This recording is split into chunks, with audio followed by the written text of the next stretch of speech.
Ezequiel, eu me lembrei de uma mulher. Segundo o livro do Reis, capítulo 22, a partir do versículo 14, fala sobre uma profetisa. Ela se chama Hulda. Profetisa Hulda. Não se tem muito detalhes na história dela. Ela não é lembrada pelas riquezas de detalhes da história que ela construiu, mas ela é lembrada por uma mensagem profética que ela entregou. E a profetisa Hulda foi alguém que se manteve com a sua identidade firmada e solidificada em Deus, em um período onde o povo de Deus estava se dando a idolatria. Sabe como é que ela aparece no cenário? Vou falar rapidamente aqui para você entender. Ela aparece no cenário em um período que o rei Josias assume o reinado. Ele assume com 8 anos de idade. E quando ele completa 16 anos, ele começa a fazer uma reforma dentro de Judá e algumas tribos vizinhas. Ele começa a fazer a purificação. Ele vai quebrando todos os altares de Baal. Ele vai destruindo todas as imagens de metal. Ele joga por terra um poste que tinha da deusa Acera. E ele vai fazendo a purificação do povo de Deus. Durante 10 anos ele trabalha para restaurar a adoração do povo de Deus para com Deus. E quando ele completa 26 anos, a Bíblia diz para a gente que ele, de forma voluntária, sente o desejo de fazer uma reforma no templo. E quando ele começa a fazer a reforma no templo, sabe o que é encontrado escondido? O que estava perdido e abandonado dentro do templo, que não se utilizava mais? O livro. Que livro é esse? O Pentateuco escrito por Moisés, a Torá, os mandamentos do Senhor. Agora pensa comigo. Se sabia onde estava a prata, se sabia onde estavam as vestes sacerdotais, tinha administradores pela obra, pelas finanças, por tudo. Entrava-se em culto, saía em culto, tinha reunião, acabava a reunião, iniciava outra reunião. Acontecia tudo isso, mas não tinha o livro. E o pior não foi não ter o livro, porque o livro estava escondido, estava perdido dentro do templo.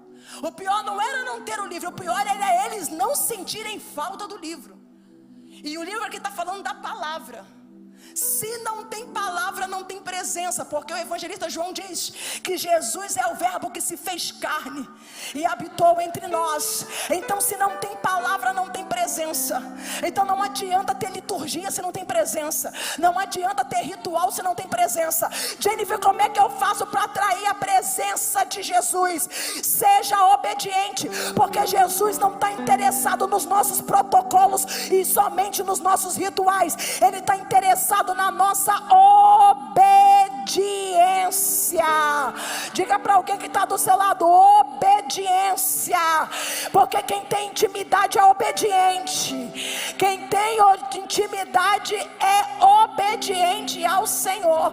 Então não tem livro, não tem palavra. E quando a palavra ela é encontrada no meio daquele entulho que estava no templo, a Bíblia diz para a gente que o rei, quando tem conhecimento do que está escrito ali, ele rasga suas vestes e ele começa a entrar em desespero, porque ele toma conhecimento que as práticas do povo vai trazer um tempo de condenação e de juízo. E o que está acontecendo em Babilônia é algo que os profetas já profetizavam. E o tempo dessa mulher, da profetisa Hulda, que é quando encontra-se um livro, é um período que antecede o cativeiro babilônico. Aí ele fala assim: vamos procurar alguém para poder nos esclarecer aquilo que Deus quer falar. Dentro do período de o rei Josias tem 2 profetas também de peso, que é o profeta Sofonias e o profeta Jeremias. Mas ele fala para a comitiva dele que vá até a casa de uma mulher chamada Hulda. Ela mora lá na parte baixa de Jerusalém. E ele pega aquela comitiva e fala: vai lá, porque ela tem algo de Deus para nos entregar. E o que ela fala bate com o que está no livro. Quando eles chegam para consultá-la, ela fala justamente o que estava escrito na palavra, porque profeta de Deus, ele não entrega o que quer, ele entrega aquilo que Deus manda. Só que eu tenho algo da parte de Deus para liberar liberar para você que está aqui. Deus quer lhe confiar no tempo de hoje uma mensagem profética, porque a mensagem que ela entrega é uma mensagem de juízo, mas ao mesmo tempo de livramento para o rei Josias, porque estava buscando ao Senhor. Ou seja, vai vir tempos difíceis, mas aquele que tiver alicerçado em Deus vai receber livramento. Só que ela não se acovarda diante de uma comitiva, diante de gente importante, diante de sacerdote, diante de secretário de rei, diante de oficial. Ela entrega uma mensagem difícil, mas a mensagem dura que ela entrega não só gera um avivamento e uma reforma dentro do palácio, mas em toda a nação. Deus quer levantar homens e mulheres aqui que não vão ter medo de falar a verdade, e a verdade que vai ser liberada da sua boca vai contribuir para um novo tempo de avivamento nessa nação. Segure a mão de alguém que está perto de você e diga: Deus quer lhe confiar mensagens proféticas. Esteja disposto a entregar o que Deus te mandar, porque através de você, quem estava caído vai ser erguido, quem estava na idolatria vai sair, quem estava abatido, Deus vai colocar de pé. Deus vai colocar uma mensagem profética em Emanácia.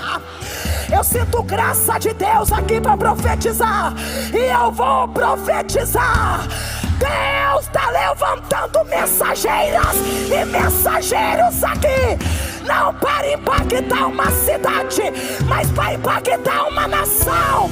Haverá um tempo de avivamento e você vai contribuir para que esse avivamento não seja transitório, mas permanente. Se coloca na brecha, abra teu coração, se coloca disponível, porque não é o quanto você sabe, mas é o quanto você está disposto. Deus quer lhe confiar uma mensagem profética.